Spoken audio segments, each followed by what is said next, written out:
بسم اللہ الرحمن الرحیم الحمد للہ رب العالمین والصلاة والسلام علی سید المرسلین والعاقبۃ للمتقین اما بعد۔ نزول قرآن سے قبل عرب معاشرہ مذہبی، معاشرتی، اخلاقی اور سیاسی ہر لحاظ سے ظلمت اور جہالت کی اتاہ گہرائیوں میں ڈوبا ہوا تھا۔ ہر طرف شرک اور بت پرستی کا دورہ تھا۔ لوگ ایک دوسرے کے خون کے پیاسے اور ایک دوسرے کے مال و عزت کے لٹیرے تھے۔ انتقام در انتقام کے لیے طویل جنگیں لڑی جاتی۔ لڑکیوں کو زندہ درگور کرنا عام سی بات تھی۔ زیادہ سے زیادہ عورتوں کے ساتھ ناجائز تعلقات کو باعث فخر سمجھا جاتا۔ شراب، جوا اور زنا ان کی زندگی کا لازمی حصہ بن چکے تھے۔ عریانی کا یہ عالم تھا کہ مرد اور عورتیں عریا ہو کر بیت اللہ شریف کا طواف کرنا باعث ثواب سمجھتے۔ مسکینوں، محتاجوں، بیواؤں اور یتیموں کا کوئی پرسان حال نہ تھا۔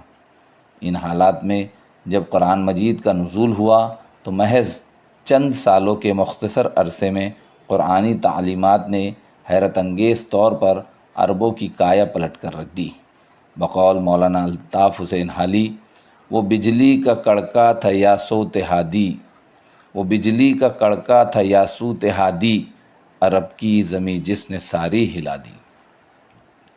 جو لوگ اپنی بیٹیوں کو زندہ درگور کرنا معمول کی بات سمجھتے تھے، وہ خود رسول اللہ صلی اللہ علیہ وسلم کی خدمت میں حاضر ہو کر اعتراف جرم کرتے اور اپنے کیے پر آنسو بہاتے۔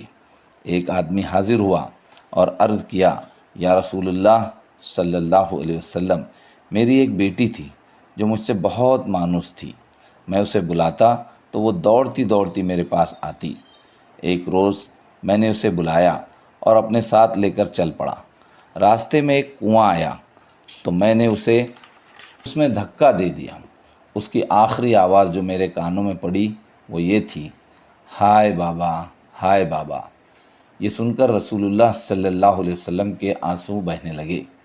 لوگوں نے اس آدمی کو بات کرنے سے روکنا چاہا تو آپ صلی اللہ علیہ وسلم نے فرمایا، اسے مت روکو، جس بات کا اسے شدید احساس ہے اس کے بارے میں سوال کرنے دو۔ واقعہ سننے کے بعد آپ صلی اللہ علیہ وسلم نے ارشاد فرمایا، جاہلیت میں جو کچھ ہو گیا اللہ تعالیٰ نے اسے معاف فرما دیا ہے، اب نئے سرے سے زندگی کی ابتدا کرو۔ وہ لوگ جو مال و دولت کے لیے ڈاکے ڈالتے اور لوٹ مار کرتے تھے، قرآنی تعلیمات نے انہیں دنیا کے مال و دولت سے اس قدر بے نیاز کر دیا کہ مال و دولت سے زیادہ ان کے نزدیک حقیر کوئی چیز نہ تھی۔ ایک روز حضرت ابو طلحہ رضی اللہ تعالیٰ عنہ اپنے گھر تشریف لائے۔ چہرے سے پریشانی کے آثار ظاہر ہو رہے تھے۔ بیوی نے وجہ پوچھی تو فرمایا، میرے پاس کچھ مال جمع ہو گیا ہے، اس لیے پریشان ہوں۔ بیوی نے کہا، اس میں پریشان ہونے کی کیا بات ہے؟ میاں بیوی نے مشورہ کر کے لوگوں کو بلایا اور حضرت طلحہ رضی اللہ تعالیٰ عنہ نے جمع شدہ 4 لاکھ درہم لوگوں میں تقسیم کر دیے۔ وہ لوگ جو دن رات شراب پانی کی طرح پیتے تھے، جب حرمت شراب کا حکم نازل ہوا تو صحابہ کرام اس طرح شراب سے الگ تھلگ ہو گئے جیسے شراب کو جانتے تک نہیں۔ حضرت ابو بریدہ رضی اللہ تعالیٰ عنہ کے والد کہتے ہیں، ہم ایک ٹیلے پر بیٹھ کر شراب پی رہے تھے۔ میں کسی کام سے رسول اللہ صلی اللہ علیہ وسلم کی خدمت میں حاضر ہوا تو اسی وقت حرمت کی آیت نازل ہوئی۔ میں نے فوراً واپس آ کر اپنے ساتھیوں کو آیات سنائی۔ ہم میں سے بعض شراب پی چکے تھے، بعض نے پیالے منہ سے لگا رکھے تھے، بعض کے ہاتھوں میں پیالے پکڑے ہوئے تھے۔ میری آواز سنتے ہی سب نے شراب کے پیالے زمین پر بہا دیے، اور جب آیت کا آخری حصہ یعنی کیا تم شراب پینے اور جوا کھیلنے سے باز آتے ہو، تو سب لوگ نے بیک وقت جواب دیا، اے ہمارے رب، ہم باز آئے۔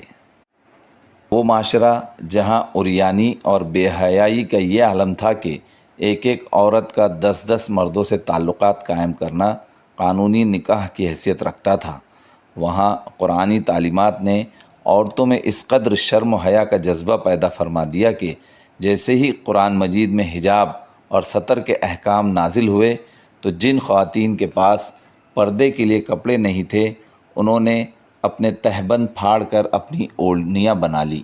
حضرت عائشہ رضی اللہ تعالیٰ عنہ فرماتی ہے، اللہ رحمت فرمائے ان عورتوں پر جنہوں نے سورہ نور کی آیت نمبر 31 نازل ہوتے ہی اپنے تہبند پھاڑ کر اوڑھنیاں بنا لی۔ قرآن مجید نے بندوں کا اپنے خالق کے ساتھ ایسا گہرا تعلق قائم کر دیا جس کے سامنے دنیا کی بڑی سے بڑی نعمت بھی بے وقت اور ہیچ نظر آتی تھی۔ حضرت ابو طلحہ رضی اللہ تعالیٰ عنہ اپنے کھجوروں اور انگوروں کے گھنے سرسبز و شاداب باغ میں کھڑے نماز پڑھ رہے تھے۔ دوران نماز توجہ اللہ تعالیٰ سے ہٹ کر باغ کی طرف چلی گئی اور یہ بھول گئے کتنی رکعت نماز ادا کی۔ تعلق باللہ میں اس خلل سے اتنا رنجیدہ ہوئے کہ نماز سے فارغ ہوتے ہی رسول اکرم صلی اللہ علیہ وسلم کی خدمت میں حاضر ہوئے۔ عرض کیا، اس باغ نے مجھے دوران نماز اللہ تعالیٰ سے غافل کر دیا تھا، میں اسے صدقہ کرتا ہوں، اسے جہاں چاہے استعمال فرمائے۔ وہ معاشرہ جو آخرت کی جواب دہی اور اللہ تعالیٰ کے خوف سے بالکل ناآشنا اور جرائم کی دنیا میں غرق تھا، قرآنی تعلیمات نے ان کے دلوں میں آخرت کا اس قدر خوف پیدا کر دیا کہ وہ ہر لمحہ آخرت سے پہلے اپنے احتساب کو ترجیح دیتے تھے۔ حضرت معاذ بن مالک رضی اللہ تعالیٰ عنہ رسول اکرم صلی اللہ علیہ وسلم کی خدمت میں حاضر ہوئے اور از خود اعتراف گناہ کر کے درخواست کی کہ مجھے پاک کیا جائے۔ آپ صلی اللہ علیہ وسلم نے حضرت معاذ رضی اللہ تعالیٰ عنہ کے اعتراف کے باوجود کچھ سوال کر کے انہیں ٹالنا چاہا، لیکن حضرت معاذ رضی اللہ تعالیٰ عنہ مصر رہے کہ مجھ سے گناہ ہوا ہے، مجھے ضرور پاک کرے۔ چنانچہ آپ صلی اللہ علیہ وسلم نے فیصلہ صادر فرما دیا اور حضرت معاذ رضی اللہ تعالیٰ عنہ کو سنگسار کر دیا گیا۔ جس معاشرے میں اپنے مرنے والوں پر ماتم کرنا، چہرہ پیٹنا، چیخنا، چلانا اور برسہ برس تک مرثیے کہنا باعث فخر سمجھا جاتا تھا، اس معاشرے کے ایک ایک فرد کو اس طرح صبر و ضبط کے سانچے میں ڈھالا کہ مرد تو مرد، خواتین بھی صبر و ثبات کا پیکر بن گئی۔ حضرت ام عطیہ رضی اللہ تعالیٰ عنہ کو بصرہ میں اپنے بیٹے کی بیماری کی اطلاع مدینہ منورہ میں ملی تو بصرہ کے لیے عازم سفر ہوئی۔ بصرہ پہنچی تو معلوم ہوا کہ بیٹا 2 روز قبل ہی خالق حقیقی سے جا ملا ہے۔ حضرت ام عطیہ رضی اللہ تعالیٰ عنہ غم سے نڈھال ہو گئیں، لیکن زبان سے انا للہ و انا الیہ راجعون کے علاوہ کوئی لفظ نہ نکلا۔ چوتھے روز خوشبو منگوا کر استعمال کی اور فرمایا، رسول اللہ صلی اللہ علیہ وسلم نے شوہر کے علاوہ کسی دوسری میت پر 3 دن سے زیادہ سوگ کرنے سے منع فرمایا ہے۔ جس معاشرے میں عورت کی عفت و عصمت کا کوئی تصور نہیں تھا، وہاں قرآنی تعلیمات نے مردوں میں ایسا ذہنی انقلاب برپا کر دیا کہ وہ خود عورتوں کی عزت اور عصمت کے محافظ بن گئے۔ ایک خاتون مسجد سے نکل رہی تھی، حضرت ابو ہریرہ رضی اللہ تعالیٰ عنہ نے محسوس کیا کہ وہ خوشبو لگائے ہوئے ہیں۔ حضرت ابو ہریرہ رضی اللہ تعالیٰ عنہ نے اسے وہیں روک کر پوچھا، اللہ کی بندی، کیا تو مسجد سے آ رہی ہے؟ عورت نے کہا ہاں۔ حضرت ابو ہریرہ رضی اللہ تعالیٰ عنہ نے کہا، میں نے اپنے محبوب ابو القاسم صلی اللہ علیہ وسلم کو فرماتے سنا ہے کہ جو عورت مسجد میں خوشبو لگا کر آئے اس کی نماز اس وقت تک قبول نہیں ہوتی جب تک وہ گھر جا کر غسل نہ کرے۔ وہ لوگ جو ہر وقت ایک دوسرے کے خون کے پیاسے رہتے تھے، جن کے نزدیک انسانی جان کی کوئی قدر و قیمت نہ تھی، کتاب و سنت کی تعلیمات نے انہیں نہ صرف اپنے بلکہ غیروں کی جان کا بھی محافظ بنا دیا۔ حضرت خبیب انصاری رضی اللہ تعالیٰ عنہ کو عزل وقارہ قبیلہ کے لوگوں نے دھوکے سے گرفتار کر کے مشرکین مکہ کے ہاتھوں فروخت کر دیا۔ مشرکین ان سے بدر کے مقتولوں کا بدلہ لینا چاہتے تھے۔ یہ حرمت کے مہینے تھے، چنانچہ مشرکین نے ان کے قتل کا پروگرام مؤخر کر دیا اور حضرت خبیب انصاری رضی اللہ تعالیٰ عنہ کو بیڑیا پہنا کر ایک کوٹری میں قید کر دیا۔ حرمت کے مہینے گزر گئے تو قریش مکہ نے حضرت خبیب رضی اللہ تعالیٰ عنہ کو قتل کرنے کی تاریخ مقرر کر دی۔ حضرت خبیب رضی اللہ تعالیٰ عنہ نے قتل سے پہلے خاتون خانہ سے طہارت کے لیے استرا طلب کیا تو خاتون خانہ نے اپنے کمسن فرزند کے ہاتھوں قیدی کو استرا بھیج دیا، لیکن بعد میں وہ فکرمند ہو گئی کہ میں نے کیسا احمقانہ کام کیا ہے، قتل کے قیدی کو اپنے بیٹے کے ہاتھ استرا بھیج دیا ہے۔ خاتون خانہ پریشانی کی حالت میں بھاگتی ہوئی آئیں تو دیکھا کہ حضرت خبیب رضی اللہ تعالیٰ عنہ استرا اپنے ہاتھ میں لیے بچے سے پوچھ رہے تھے، بیٹا کیا تیری ماں کو تیرے ہاتھ استرا بھیجتے ہوئے مجھ سے خوف نہیں آیا؟ خاتون خانہ نے فوراً اسی اضطرابی کیفیت میں کہا، اے خبیب، میں نے یہ بچہ تیرے پاس اللہ کی امان میں بھیجا ہے۔ حضرت خبیب رضی اللہ تعالیٰ عنہ بچے کی والدہ کی گھبراہٹ کو بھانپ گئے، فرمانے لگے، فکر نہ کرو، میں اس معصوم بچے کو قتل نہیں کروں گا۔ ہمارے دین میں ظلم اور عہد شکنی جائز نہیں۔ جس شخص کو اگلے روز ظلماً قتل ہونا تھا، خود اس نے کسی کو ظلماً قتل کرنا گوارا نہ کیا۔ وہ لوگ جو زمانہ جاہلیت میں حرام و حلال میں کوئی تمیز نہیں کرتے تھے، قرآن مجید کی تعلیمات نے انہیں امانت اور دیانت کے ایسے مرتبے پر فائز کر دیا کہ رزق حرام کی ایک پائی تک کسی سے لینے کے روادار نہیں تھے۔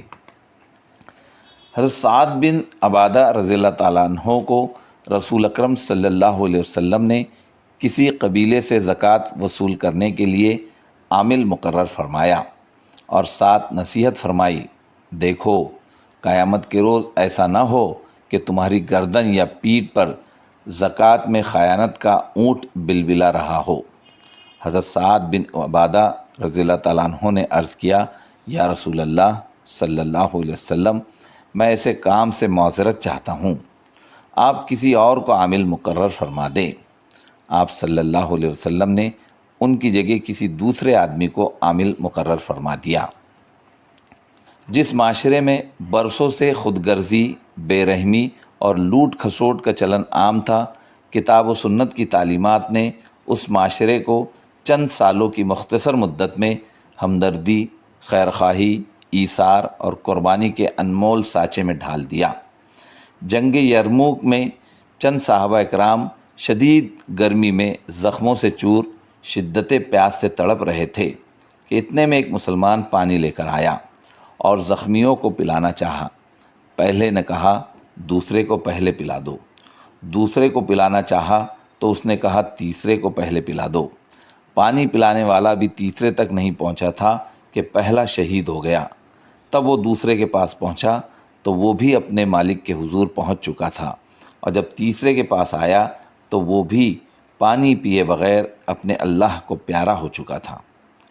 امر واقعہ یہ ہے کہ قرآن مجید نے انتہائی مختصر مدت میں عقیدہ توحید کے ساتھ ساتھ سیرت اور کردار کے اعتبار سے ایک ایسا عظیم الشان انسان تیار کیا جس کی تاریخ میں مثال نہیں ملتی۔ بس یوں سمجھ لیجئے کہ قرآنی تعلیمات نے 23 برس کی قلیل مدت میں کوئلے کو کندن بنا دیا۔